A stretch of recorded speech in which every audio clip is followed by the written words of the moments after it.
নমস্কাৰ।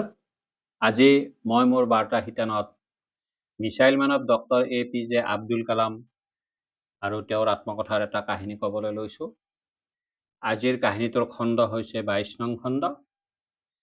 আজিৰ খণ্ডটোত সেই সময়ত তামিলনাডুৰ ৰাজ্যপাল ডক্টৰ চেন্না ৰেড্ডীয়ে কালামক মাদ্ৰাজ বিশ্ববিদ্যালয়ৰ উপাচাৰ্যৰ পদত নিযুক্তি দিয়াৰ বাবে ঘোষণা কৰিছিল আৰু সেই পদত কালামো যোগদান কৰিবলৈ ইচ্ছা প্ৰকাশ কৰিছিল।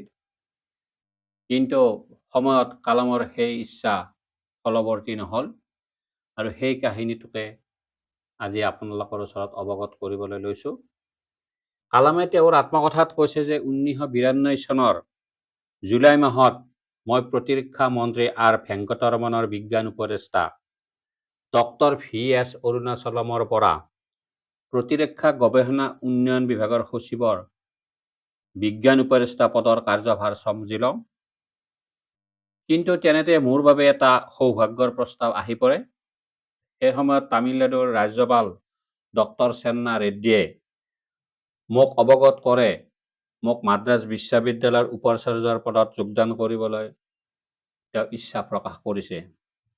ৰাজ্যপালগৰাকীৰ এনে ইচ্ছাত মই যথেষ্ট আনন্দ অনুভৱ কৰিলোঁ আৰু সেই পদ গ্ৰহণ কৰিবলৈ মই মানসিকভাৱে সন্মতিও প্ৰকাশ কৰিলোঁ।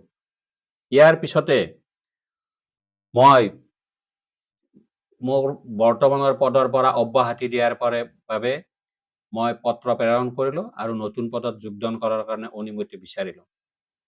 তেতিয়া মোৰ বয়স হৈছিল ৬২ বছৰ, অৰ্থাৎ ৬২ বছৰ পিছত মই উপাচাৰ্য হিচাপে মই মোৰ আসন সলনি কৰিবলৈ মই ইচ্ছাবোধ কৰিলোঁ। কিন্তু চৰকাৰে মোৰ এই অনুৰোধ প্ৰত্যাখ্যান কৰে। মোক বিজ্ঞান উপদেষ্টা হিচাপেহে চৰকাৰে থকাটো বিচাৰিলে। মোৰ আশা পূৰ্ণ নহ'ল।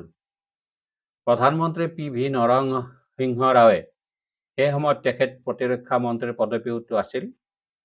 তেখেতে মোক এই বুলি জনালে যে মই যিহেতু কেইবাটাও গুৰুত্বপূৰ্ণ ৰাষ্ট্ৰীয় কাৰ্যসূচীৰ সৈতে জড়িত আছোঁ, সেয়ে মোক এনে দায়িত্বৰ পৰা অব্যাহতি দিব পৰা নাযাব, অৰ্থাৎ বিজ্ঞান উপদেষ্টা হৈয়ে মই থাকিব লাগে।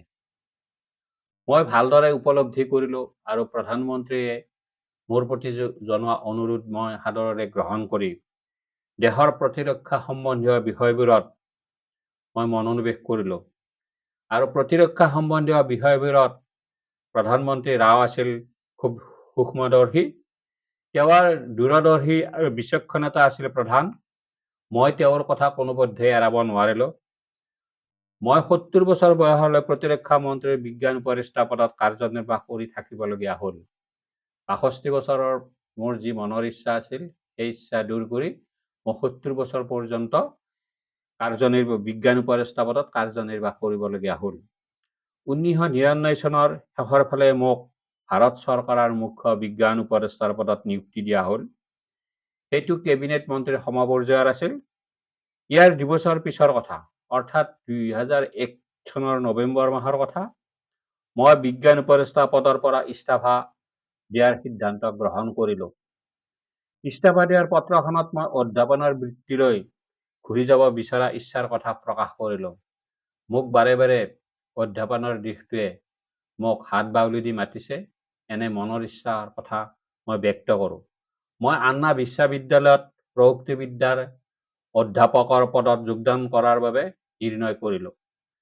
সেয়া আছিল মোৰ জীৱনৰ এটা ষষ্ঠ নিৰ্ণায়ক। 2001 চনৰ ডিচেম্বৰ মাহৰ পৰাই মই আন্না বিশ্ববিদ্যালয়ত অধ্যাপনা কৰিবলৈ ল'লোঁ। বিশ্ববিদ্যালয়ৰ শান্ত আৰু মনোৰম পৰিৱেশত মই বৰ আনন্দ পালোঁ। মই অতি আনন্দৰে অধ্যাপনাৰ কাৰ্যত নিয়োজিত হৈ পৰোঁ। সুবিশাল চৌহদটোত সময়বিলাক মই বাৰীকৈ উপভোগ কৰিলোঁ। হিচাপ মতে মোৰ শ্ৰেণীত ছাত্ৰৰ সংখ্যা আছিল 60 জন। কিন্তু দেখা পাওঁ পাঠদানৰ সময়ত এনে ছাত্ৰৰ সংখ্যা 350 জনৰো অধিক হয়গৈ। অতিৰিক্ত ছাত্ৰৰ সংখ্যা বিশ্ববিদ্যালয় কৰ্তৃপক্ষই কোনো ৰকম কমাব নোৱাৰিলে। ইয়াৰ দ্বাৰা বুজিব পাৰিছিলোঁ মোৰ পাঠদানৰ পৰা ছাত্ৰ-ছাত্ৰীসকল নিশ্চয় উপকৃত হৈছে আৰু এনে ছাত্ৰৰ সংখ্যা তেওঁলোকে কষ্টৰ মাজেৰেও তেওঁলোকে মোৰ পাঠদান অতি মনোগ্ৰাহেৰে শুনিছিল, সেয়া মই ভালদৰে পৰিলক্ষিত কৰিছিলোঁ। গতিকে ইয়াৰ দ্বাৰা, এই কাহিনীটোৰ দ্বাৰা আমি বুজিব পাৰোঁ যে মুখ্য বিজ্ঞান উপদেষ্টাৰ পদ ত্যাগ কৰিও কালামে অধ্যাপনাৰ দৰে আন্না বিশ্ববিদ্যালয়ৰ প্ৰযুক্তিবিদ্যাৰ অধ্যাপকৰ পদ গ্ৰহণ কৰিছিল, অথচ বিজ্ঞান উপদেষ্টাৰ পদত তেওঁ তাত ক্ষমতা, সুবিধা, অৰ্থ সকলোবোৰ পোৱাৰ পিছতো সেই সকলো ত্যাগ কৰি অধ্যাপকৰ পদ তেওঁ গ্ৰহণ কৰিবলৈ আগবাঢ়ি আছিল। এনে দৃষ্টান্ত হয়তো বহুত বিৰল। এই শ্ৰদ্ধাৰ ৰাইজ পাঠকসকল, আপোনালোকে এই কাহিনীটো ভাল লাগিলে মন্তব্য দিব পাৰে আৰু প্ৰয়োজনত এই বাৰ্তাটো আনলৈ প্ৰেৰণ কৰিব পাৰে। ধন্যবাদ।